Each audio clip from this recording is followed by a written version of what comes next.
See, I always like to try and do that and make sure it turns on while we're mid conversation. So it just seems like it's natural Well, now you It gave is away the that. secret. So why'd you do that? because I don't know the 17 people who watch this Hey, will we know had the secret. 435 people watch episode 5. Yeah, we have We've like had 3. watching the last one. It was 10 when I checked this morning. Oh, it was 3 when I had last checked. So That was yeah. like I was the first view when I last watched it. Except for I that person that commented. what? Oh, the other one must have been the guy who commented. Yeah. I should tell you what I told Megan last night, unless she already told you. I got so excited when I saw the comment it said Oogie Boogie, because I was like, oh my God, if it's the guy with the Oogie Boogie channel, I'm gonna go crazy. But it wasn't. It was That'd be just hilarious, but no, way too small for him to catch noise. well, that's what I was saying. It's like if we want to blow up, that's the guy to catch. Yeah. I'm trying to get Cliff Barrickman to watch it too, but I haven't gotten any response from him. I got more of a response. So Cliff, if you are watching this, I got a better response from you on the Portlandia wine with a Bigfoot on it than I have on my podcast that largely features, well, you. I talk about you a lot. Speaking of which, I want to bring this up, and this has nothing to do with New Hampshire in reality. I know we're talking about New Hampshire, but one of the giants of cryptozoology, and in fact, one of the very few scientists who takes Sasquatch and Bigfoot seriously, had a major stroke over, I guess 2 weekends ago now it was. He was on an Alaskan cruise, which, like, they have the Monsters of Rock cruise. Apparently, Yes. they just have a Monsters cruise too. Well, Alaska seems like the place to do it, so And valid. so Dr. Jeff Meldrum, who's like the footprint expert, and he's on he was on multiple episodes of Monster Quest, as well as being featured highly in Finding Bigfoot and many documentaries on Bigfoot. One of the very few scientists. He apparently had a major stroke. It was first talked about by Lauren Coleman from the Cryptozoology Museum, who apparently was actually on that cruise as well at the same time and had seen him go down. That's Yeah, terrifying. but he is recovering. Good. So that's Would you like to hear who else got injured? He was like, what? You want to know who else had a major health issue? Who? John Oliva. Oh, no. Again? Yes, he fractured his spine. What a, oh, for God's sakes. Need him We to were stop this getting- close, man. This No. close to more Sabotage music. Stop getting hurt so I can have new Sabotage music. Like, Hey, y'all get a little bit off track. Don't you remember that we have very limited time on the Yes, recording? also true. New Hampshire. John Oliva. New Hampshire. New Hampshire. So New Hampshire is a cavalcade of different cryptozoological and interesting things. I looked at both Bigfoot and aliens. So which direction do you want me to go? Bigfoot. Yeah, Bigfoot. I tried to find the dragon you mentioned, by the way. I couldn't find him. Well, I think by the way, the dragon thing that I was talking about was actually a Hampshire, England thing, not a New Hampshire. Yeah, I did find thing. one there, but I did find a super cool thing to talk about instead. Okay, great. So Bigfoot, first of all, Finding Bigfoot did spend an entire hour-long episode in New Hampshire. As far as I can tell, looking at the map, looking at the BFRO, and I will put this in the overlays, a lot of the Bigfoot sightings in New Hampshire also correspond to that same area of Maine that we were talking about, the Saco River, going between Conway and Fryeburg, Maine, and the Kankamangas Highway. So you're talking very northern New Hampshire, Lincoln, New Hampshire, up through the White Mountains. And in fact, when they had the Finding Bigfoot episode, they actually were at I think it's called the Omni Mount Washington Hotel. It's one of the older hotels. It's right in the shadow of Mount Washington. It's on like 2,000 or 3,000 square acres. And they have had sightings actually on the hotel land as well as up on Mount Washington. And in fact, one of the more famous snowboarders in the area had seen, he was like up on a ridge top and he looked across. And of course, when you're talking about, you've both been to New Hampshire extensive amount of times in your lives. But when you look at New Hampshire, you look at the White Mountains and you're talking about being on a ridge line to looking at another ridge line, you are talking definitely, miles of distance. And he, with, bare ojos, not using his binoculars or anything, he could actually see a bipedal creature walking on the snow and ice. So of course, as Giorgio Tsoukalos say, I'm not saying it was aliens, but it was aliens. I'm not saying it was Bigfoot, but it's Bigfoot. All right. However, in Rochester, New Hampshire, they actually had reported sightings of Bigfoot in downtown. Like crossing through the town. Now, I will also say, you're not talking about a grand number of people. All right. And my one and only like that I can point to and say that, looking back on it now, that was probably a Bigfoot kind of moment in my life, rather than the thing that happened to me as a kid, which was more of an impression of something happening and a stink. Your mom and I were up on the Kakamega near, I always pronounce it poorly and I apologize for that. I call it Champagne Falls. I think it's probably Champagne. But I think I Italianized the French Champagne. Oh, and I will have the Chardonnay too, and a glass of rosé. Anyhow, I'm sorry. And Chablis. Can we have some Chablis? Sorry. Thanks, May, is that you? But at Champagne Falls or Champagne Falls, or however you pronounce it, on the Kakamega highway, your mom and I, this is back when she had Jake the Jeep. So this is pre either of the two of you being on planet Earth. We were up there and we were hiking around. It had been icy. So we actually used the 4x4 feature. I think it might be the one and only time we did. And we had gotten up to close to the parking area. And then we walked to the rest of it. And where the parking area was, it was very icy. So you didn't see anything. But then when you got off the parking area where you were supposed to be hiking, there was a game trail that was going across a hiking trail. So he's like, the trail's going this way and the game trail's going, perpendicular to it. And the game trail probably had 2 to 3 feet of snow on it. I mean, it was very deep and something just, traled its way through there. And when I first saw it, my first instinct, because of course your mother loves a moose, and I thought it was moose. And I was like, okay, well, this is pretty awesome. But right. But the problem was that the moose, unless moose, and I do know that some ungulates do in fact step in their own footprints as they go through it. But unless moose do that and have toes, it was a bipedal creature without wearing shoes. And I didn't realize it until maybe 2 or 3 footprints through. It could have been that crazy ass hiker in Yellowstone. No, that was actually that might have been Grand. The other one, Glacier. Glacier National Park. Yeah, the guy who decided to walk barefoot up the going to the Sun Road, aptly named. Yeah. But Bigfoot that stepped in its own footprints. What? Could it have been a bear that stepped in its own footprints? Absolutely possible. Good job. The thing that I would say on that is, having seen bear prints, for a lot of my life, we have black bear all the way on the eastern coast. I mean, we used to have black bear in our neighborhood in Damascus, to having seen grizzly bear tracks in Yellowstone.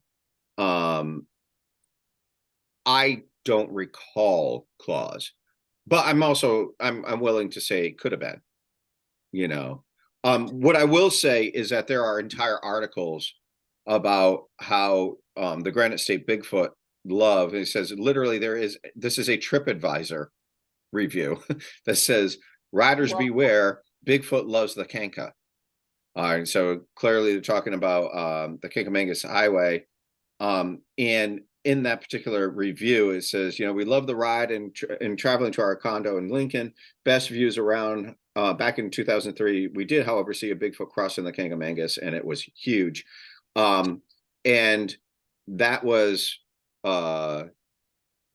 echoed by several other TripAdvisor people. So, you know, take it with a grain of salt. I say TripAdvisor, the new Finding Bigfoot tool. Like, Yeah, for real. How do we Well- find the next episode of Finding Bigfoot? I'll look on TripAdvisor. say I will TripAdvisor, obviously. say, in New Hampshire, total numbers of sightings are in the upper 20s. And again, you are talking, you know, Coos, I think is pronounced, county, which attaches to Oxford County, Maine. Yeah. And then it goes down into Grafton County, and then you have Cheshire County, where Keene is, has some others. And that, by the way, connects to Worcester County, Massachusetts, where there's also a ton. And if you look at it and you just follow the Appalachian Trail, it's just straight through that area. You know, and as loath as I am to agree 100% with Matt Moneymaker on anything, because he just talks funny. Sorry, Matt, it's true. But And, you know, you can't say that on the internet anymore. We'll get canceled by Matt.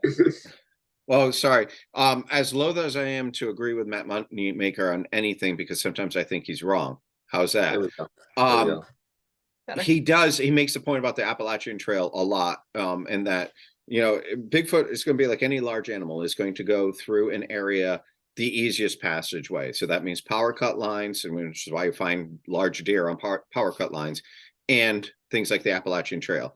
And while everybody, you know, all the naysayers turn around and say things like, oh, well, you know, there's so many people, quote unquote, so many people who hike the Appalachian Trail. How are they not seeing it? First of all, there are people who are seeing it. That's how those reports are generated. Right. So that's why there's so many reports. But the other side to that is also true, is in order to have a Bigfoot sighting, you need two things. You need the Bigfoot and the sighter. Right. And there may be a total of 25,000 people a year who hike parts of the Appalachian Trail. But the reality is that the Appalachian Trail is 1,200 miles. Right. You know, so 25,000 people, even if you mushed them all together, is only going to cover a few miles. Yeah. All right. So what do you guys have? I don't know if I want to spend two episodes on New Hampshire. We'll have to. Well, actually, I was gonna say we have to move on to our Halloween special filming next week, because we're filming a week ahead, and the next Oh week my is God. September. Yeah. So we need to get onto our Halloween situation, and we have our guests coming up soon too. So we can only do this week on New Hampshire. So Alex, I think you should go ahead, and I'll wrap up with mine. Okie dokie. So mine is not an officially researched topic. But I will vouch for him because I was there. Exactly. It is an anecdotal thing. We were at Dad, I don't know if you remember this like specific trip, but we were at a lake house with Graham. Like, So he wasn't there. It was just us and Graham. right? No, I know, but like he remembers us going. I remember the trip. I remember the trip. Yeah. Right, with Grammy. And I'm like 99.9% sure, because Megan can back this up, that it was in New Hampshire. Because we went on like 2 trips like that with Graham. One was in Rhode Island, one was in New Hampshire. Right. And we were just like, me and Megan, we were chilling at the lake. On the dock. On the dock. I think might have actually been fishing or something. And Megan was just chilling with me. And all of a sudden we see like in the distance, and in my memory, I remember it being like there was like a little island or a peninsula in the river. And There then was a peninsula, but it wasn't an island. yeah, right. And then there was like a little passageway through it. And through there we saw just this big freaking, it looked like a whale's tail to me, to my memory. But it was a big tail, and it came up and it slapped down in the water. When we both heard it, it was loud. It was like a loud, like it was a slap on the water. And like me and Megan were just looked at each other like, what the hell was that? And we also saw like the wake of it swimming through. And It looked like it was like a this boat big wake. Yeah. Right. And it was like There this was no big white tail. I have no idea to this day what it was. I actually, for a long time, I thought I had imagined it or dreamed it. But then I told Megan about it like a while back. I was like, remember this thing that like I could have sworn we saw? And she was like, oh yeah, I do remember that. I'm like, okay, good. I'm not crazy. Yeah. No, I distinctly remember that situation as well. And I remember because for the rest of the trip, we would go down, we wouldn't go in the water. We would go down to the dock and we would sit there and like look at the lake, but we wouldn't go into the Right, lake. yeah, like we Very refused to go unusual like in the for us. lake, we refused to go swimming, and Yeah. like to this day, I don't know what it was. Like I've I tried, don't know. you know, I like fish and stuff. I've tried to think like, you know, sturgeon maybe. I don't know if there's sturgeon even in New Hampshire, or if there are any that are big enough or have that kind of behavior. And then I also remember thinking like, okay, well maybe like stingrays sometimes jump or skates too will sometimes jump and slap back onto the water. The lake But was I don't think that massive. it was connected to any salt water. Yeah, no, So, it was an inland lake. It was not right. connected to salt water. There was no I don't know if it was a man-made lake or not, but I don't remember there being It is any. a natural lake. I remember that much. Really, honestly, Maryland is the only real place that has a lot of man-made lakes. Virginia. Um, Some same with Texas. I think 90% of them in Texas. I think there's only one natural lake in all of Texas. A lot of them are anything. enhanced in Texas, but a lot of them are actually naturally occurring. There are actually sturgeon in New Hampshire, so I guess it's sort of possible it could have been a sturgeon, but it was huge. Like it was It was very clearly massive. seen from very far away. It was very Yeah. far away for us. So But like, here's my question to you: Is do you remember which lake that was? no, No, I don't remember the name you of don't the lake. remember. I was could like actually- 9. I could ask Graham where we went because I remember the year it was too. It was right after we went to St. Augustine because that's when the nightmares I had about St. Augustine started was in that lake cabin. Like I Right. remember waking up and Alex and I were both sleeping on the floor because there was only one bedroom and it was like up this ladder situation. It was just a weird cabin, okay? It was a And very strange cabin. I remember that. It was so weird. and like I remember waking up in the middle of the night thinking somebody had like chopped my head off because of St. Augustine. But it was at that lake. So like Because New Hampshire is rife with lake monsters. Okay. Well, Exactly. That's it was- why I figured it was a relevant story to bring up. I Yeah. mean, there's the Dublin Lake Monster. There's legends about Lake Winnipesaukee, which is, I believe, the largest lake in New Hampshire. And then there's also something called Champy, which has its own little cute name, the Lake Champlain Monster, from Lake Champlain, which I think borders both It New might have Hampshire been and Vermont. connected to. It might have been connected to Champlain. So I'm gonna ask Graham. let me see just something. I'm trying to look up Lake Winnipesaukee, see what it looks like. So I remember what the place looked like. Granted, it was it was a very big. It might have been Winnipesaukee actually. Well, I just asked Graham. Let's see what she says. It looks very structurally similar to like what I remember that lake looking like. It was like it was like the cabin was like in like almost like a corner of an inlet of the lake. Yeah. And we were out looking and there was like that peninsula or island and then like the passageway. It was a peninsula. Well, I'll tell you what, Right. I'm looking at a picture of Lake Winnipesaukee and where in 2017 somebody spotted the quote unquote Lake Winnipesaukee monster, which is called Winnie. Really exciting there. Off of the northern tip of Waterbury Island. And I'm looking at Waterbury Island, and that looks a lot like the peninsula that you were just describing. Look at this. I don't even know if it'll show up properly. Look at Oh, That's is that the Bigfoot riding Nessie? That's too funny. Yeah, no, I actually when Alex and I were on FaceTime right before we joined this, and he had mentioned the story that he was going to talk about, and I was like, oh, I remember that, and like told him the story without us like. Yeah, well, that was having Discussing like it, confirm yeah. it. It was a very it's one of my I've seen a lot of like weird things throughout my life, and that's why I No, wanted that was a this weird one. podcast. I want to talk about them, but that was one of the most clear ones I remember. Yeah, it was a weird one, and like the fact that we did not go in the water for the rest of the trip is. I know. Also, by Terrifying, the way, because- side note: have y'all talked about Rhode Island yet? Because like Yeah, we did. We have, but we did y'all actually- talk about Graham's house? yeah, we Yeah, actually we did a whole X'd episode. that whole episode and said, when Alex joins us, we're going to have to bring him in to talk about the Papa's room in more detail, because I had my own stories from Papa's room, and I know you have stories. So I mean, I think we could probably spend an entire episode again just talking about your grandmother's house, because that is. Okay. I have pictures from it now because I had asked her for pictures to send to my author friend. Oh, that's awesome. I just wanted to know how it's doing. Megan, Yes, what do we have? I got 2 for you, but I'm going to start with the one that's more interesting to me. So I wanted to talk about the Legend of Mystery Hill. After I failed to find dragons, 'cause, of course I went looking. I wanted to talk about the Legend of Mystery Hill. It's also known as America's Stonehenge. It's Oh yeah, it's carbon dated to be 4,000 years old. with Oh. evidence of human occupation there. It's in Salem, New Hampshire, and it's said to create an accurate astronomical calendar. It marks the solstices, the equinoxes, and the like true north orientation. There's a lot of weird things kind of going on with it. It's scattered across 30 acres, which is huge for a astronomical calendar. Some claim it's a Native American sacred site, something Europeans brought over their knowledge of like astronomical things, occurrences, and built it there, but that doesn't really make sense for the age of it. The thing that keeps tripping people up is there's a very broad variety of languages on the stones. There's Oham, there's Phoenician, there's Iberian to Punic script. Like Jesus.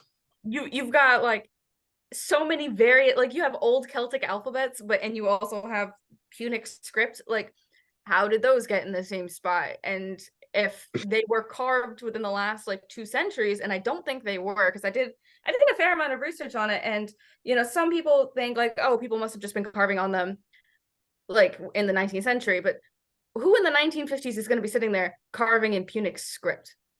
All right, like why? Why would you be doing that? Plus some of the carvings are like dated to be 2,000 years old. So humans have been carbon dated to live there, as I mentioned, 4,000 years ago. Interestingly, there was no European artifacts from the Bronze Age found there. The only thing that they have found is like Native American type pottery. There's a couple of like kind of outlandish theories going around about it. There was like this stone that people thought was like a sacrificial stone because it had these weird grooves, and they thought that people collected the blood from the sacrifices with the grooves, but other people are kind of like, no, that's a lie, collecting stone to make soap. Yeah, I was gonna say, I had just looked it up, and like the first thing that popped up was sacrificial stone, and it seems like the main theories nowadays are soap or cider making. Yes. There was a hoax that happened in the 1950s, I want to say. I didn't write down the date of the hoax.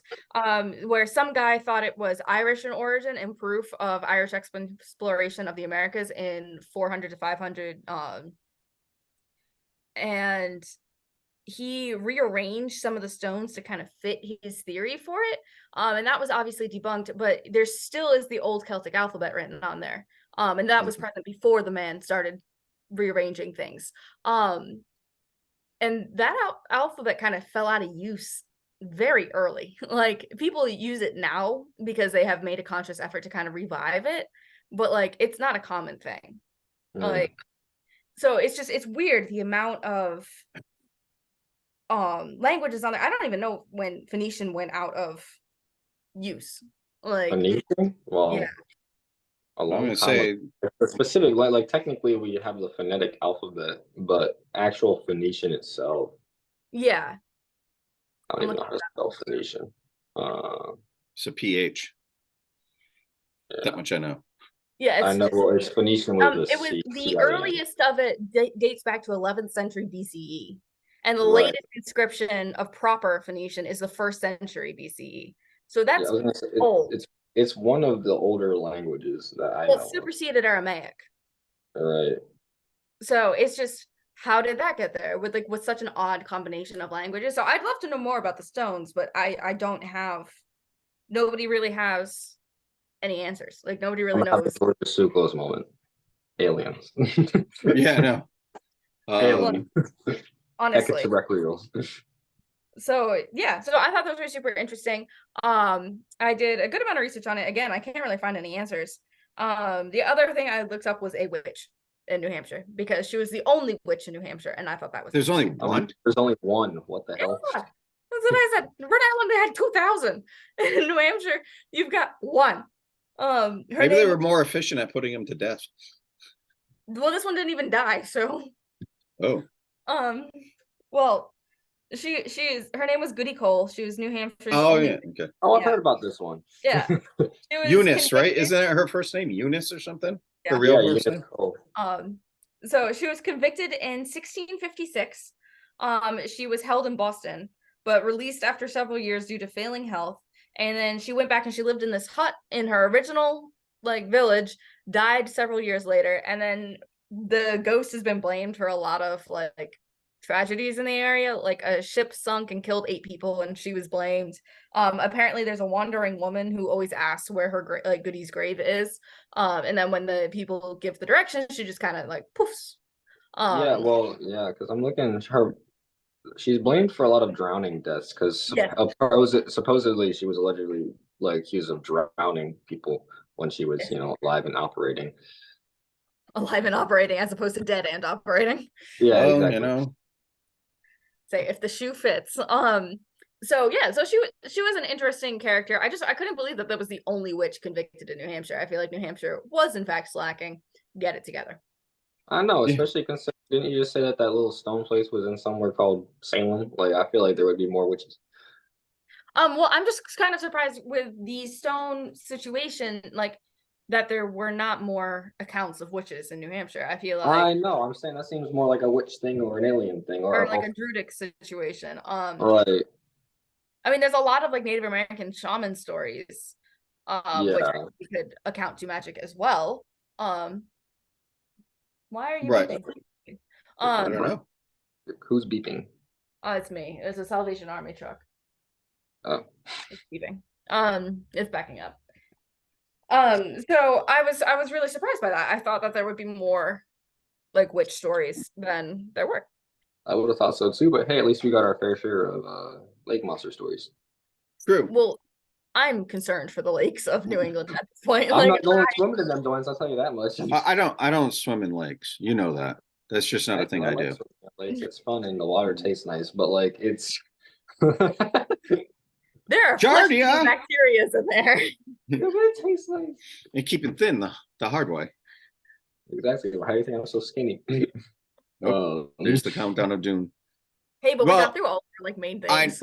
I do want to bring up one other thing since we actually have the few moments, and that is a couple named Barney and Betty Hill. Oh, I saw this one, yeah. Okay.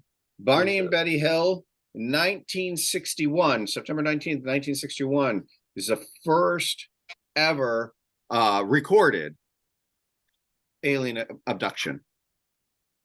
All right. And there's a couple of things about this is they lived, by the way, also Betty Hill, her real name, Eunice. The conspiracy. Oh yeah, Eunice Elizabeth Barrett. So, you know what? If you named me Eunice, I'd go by pretty much every other fucking name I could find too. Yo, this is family friendly. And so mostly family friendly. So anyways, apparently Betty, looking through the binoculars, observed an ob-shaped craft flashing multicolored lights traveling across the face of the moon. And because her sister had seen a similar craft several years earlier, she took it to be serious. And what ended up happening was they were actually, I guess, well, here, I'll just read it. It's easier. About 1 mile south of Indian Head, they said the object rapidly descended towards their vehicle, causing Barney to stop in the middle of the highway. The huge silent craft hovered about 80 to 100 feet above the hill's 1957 Chevrolet Bel Air, which that must have taken some time to stop. Being, half of the size of the Queen Mary. Anyhow, and filled the entire field of view of the windshield. It reminded Barney of a huge pancake. Kept carrying his pistol in his pocket. He stepped away from the vehicle and moved closer to the object. Using binoculars, Barney claimed to have seen 8 to 11, that's a range, humanoid figures who were peering through the craft's windows, seeming to look at him in unison. All but one figure moved to what appeared to be a panel near the rear wall. One remaining figure continued to look at Barney and communicated a message telling him to stay where you are and keep looking. Barney had a recollection of observing the humanoid forms wearing glossy black uniforms and black caps. Red lights appeared to be bat wings, fins, I guess, to telescope out of the sides, and a long structure descended to the bottom of the craft. The silent craft remained approached to what Barney estimated was within 50 to 80 feet overhead. On October 21st, 1961, Barney reported to the National Investigations Committee on Aerial Phenomenon, or NICAP, that the beings were somehow not human. They did not arrive home until just before dawn. They did not realize that there was lost time They said that their watches never worked again. Barney said that the leather strap of the binoculars was torn, though he could not recall tearing it. The toes of his best dress shoes were scraped. Barney says he was compelled to examine his in the bathroom, though he found nothing unusual. I know. And then they took long showers to remove possible contamination, and each drew pictures of what they had observed. They drew the pictures independently, supposedly perplexed. They said that they had buzzing noises, and frankly, even under hypnosis, they were never able to fully reconstruct the chronology of that particular evening in their lives, although they were able to recall other things. This was actually reported to, as I said, NICAP, the U.S. Air Force, and Project Blue Book. This actually was one of the very first things I ever heard about. I didn't realize it happened in New Hampshire. I've heard of this story for sure. I just didn't know it happened in New Hampshire either. I mean, the lost time is not exactly a new phenomenon here. No. Particularly in reference to either extraterrestrial events or other like supernatural situations. Well, that reminds me of the time on, copyright Destination Truth, where Josh Gates had one of his people in the darkened room doing the, EVP kind of thing. And they were going to be in there for whatever it was, like 45 minutes or something. The guy walks in and, they're going to get him. And it had been like an hour and a half and he hadn't come out. And they're like, oh, you got to come out. And the guy had no idea that he had been in there for so long. And then they went back and they examined the tape and there was like, EVP phenomena all over that particular tape. So yes, you are correct that time. I mean, hell, we've all done that. You're staring off into space and I do all down. You mean I've been scrolling Instagram for 2.5 hours and it's midnight now? Oh, good. Who did that? Who would do such a thing? I've been reading this book for 3 hours. Who does that every day? I read a book last night. Actually, I read 2 books last night, and I was very sad at the ending of the book. Oh. And the author had told me I wouldn't be sad. She lied. She lied to me. She sneaked me. It was sneaky. I went to sleep last night. Me too. I read a book. I thought about reading, but then my head hit the pillow. Well, whatever. All right. Well, we're closing down to time. This could actually be a new record for us. Now, New Hampshire actually has quite a number of reports. I'm going to put a few other little details into the overlays for people who are interested in links or at least how to find some of this stuff. And then, but it actually looks like we're not going to be like making a race to the end. That almost feels unnatural. Actually is helping us like keep on track, and I don't know how that has worked out. The addition of the third squirrel spinning into just random little tidbits. So like you remember earlier when I was like, okay, Dad, we have time. We need to move on from this. Well, see, this is a good thing about the non-upgraded Zoom is that I'm limited in time, because otherwise I'd be like the Mile Higher Club girl there, Kendall Ray, and I'd have a 3-hour thing. Mile Higher, Kendall Ray does true crime and kind of newsy things, but not like political newsy things, like how small or large people's sentences are. She's quite good. What we mean by going off track, you could have just said, another correct. Done. Correct. That's it. All right, so let's tease October a little bit. October, we're going to be spending some time going to specifically just the most haunted cities in America. So we have picked 4 cities. Right. Alex is not aware of these because he was not a part of the podcast at the time of choosing. So we are we starting with St. Augustine? Is that where we want to start? Because I know where I want to end. Oh, I wanted to end with St. Augustine, but that's fine. We can start with St. Augustine. All right. So next week we're going to be talking about St. Augustine, which means vampires, witches, and ghosts. Oh my! And fairies. Fairies. Awesome. There's fairies in St. Augustine. I have a theory. Now, I'm assuming when you're talking about fairies, you're not talking about Tinkerbell. You're talking about the Shay and like keep your neck covered kind of fairies. So fun. I'm so scared of St. Augustine. Like, I swear to God, like I am horrified by the city. Like, but it's got good fishing. I don't care. I do and not good wines. They have there's a winery not real local to St. Augustine, but they sell all their wines there. It's this little tiny wine shop I- where everything costs more than I have. I would rather just go to Italy. I like to go to St. Augustine with my sister because she can afford the wine. I will pay money to never enter the city again. All right, we're down to a minute 30. So we managed to take what was going to be an easy ending to and tangent off 4 minutes. Okay, so we will see you guys back at St. Augustine, and I am so excited to talk about that city because there's just so much happening there. And for everybody else, hey, I actually haven't said this in forever. Like and subscribe. Wow, look at you, Look at you being a YouTuber. Yeah. Okay, bye. All right, on that note, bye. I like the way the end. That's staying in. I'm just telling you right now. Bye. Peace.